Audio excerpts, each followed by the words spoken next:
Welcome to healthy food kitchen. இன்றைக்கி நம்ம வந்து மாங்காய் வெல்லம் போட்டு ஸ்வீட்டு அல்வா மாதிரி வைக்க போகிறோம்.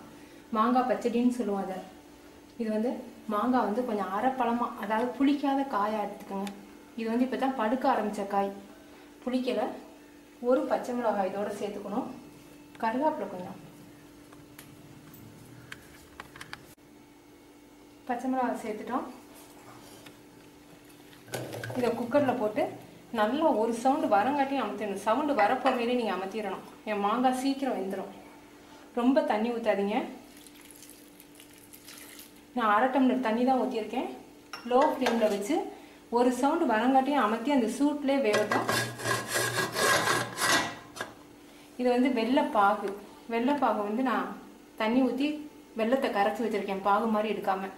இதை வடிகட்டி வச்சுக்கோங்க. நம்ம இறக்குன பிறகு வெள்ளைப்பாகு ஊற்றணும். இப்போ நம்ம ஒரு சவுண்டுக்கு வச்சோம். அதுவும் நல்லா பெரிய சவுண்டாக வராமல் வரும்போதே அமர்த்தி குக்கர் ஆறின பிறகு எடுத்துருக்கோம். இப்போ மாங்காய் நல்லா வெந்துருச்சு. இங்கே பாருங்கள், நல்லா மாங்காய் வெந்துருச்சு. இப்போ நம்ம வந்து பாகு ஊற்ற போகிறோம். நான் பாகு வந்து வடிகட்டி வச்சுருக்கேன். இதை ஊற்றி நம்ம கிண்டும் போது இன்னும் மாங்காய் வந்து மசிஞ்சு வந்துடும். மசிஞ்சு பேஸ்ட் மாதிரி அல்வா மாதிரி வந்துடும். இதை நம்ம இப்போ அடுப்பில் வச்சு மறுபடியும் கிண்ட போகிறோம். இந்த பச்சை மிளகாயோட உரப்பு வந்து மாங்காயில் சேர்ந்துருக்கும். இனிமேல் நம்ம பச்சை மிளகாயை எடுத்துடலாம். ஒரு மிளகா போட்டோம், அதை எடுத்துருவோம். எடுக்காம விட்டிங்கன்னா மசிஞ்சு ரொம்ப உரைக்கும். குழந்தைங்க அப்படியே எடுத்து சாப்பிட்ருவாங்க. அதனால எடுத்துருங்க.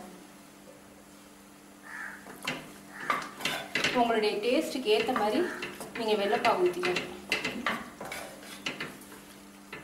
சில பேருக்கு நல்லா பேஸ்ட் மாதிரி அல்வா மாதிரி இருந்தால் தான் பிடிக்கும். சில பேருக்கு மாங்காய் சில இடங்களில் கடிபட்டால் தான் பிடிக்கும். மாங்காயை வந்து நம்ம தோலை சீவிட்டு நம்ம நறுக்கி போட்டுருக்கோம்.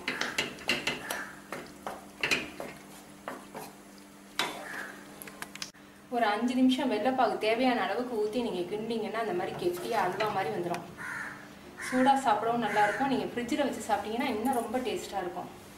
இந்த மாதிரி பாதி மாங்காய் மசிக்காமல் இருந்துச்சுன்னா கடிபட்டுற மாதிரி நறுச்சுன்னு இருக்கும். அப்போ வந்து சில பேருக்கு பிடிக்கும், சில பேருக்கு அப்படி பிடிக்காது. நல்லா பேஸ்ட் மாதிரி வேணும்பாங்க. பேஸ்ட் மாதிரி வேணும்னு நினச்சிங்கன்னா மற்ற வச்சு மசிச்சு விட்டிங்கன்னா எல்லாமே வெந்துடும், மசிஞ்சிடும். வெள்ளைப்பாகு, இந்த வெள்ளைப்பாகோடைய அளவு நம்ம சொல்ல முடியாது.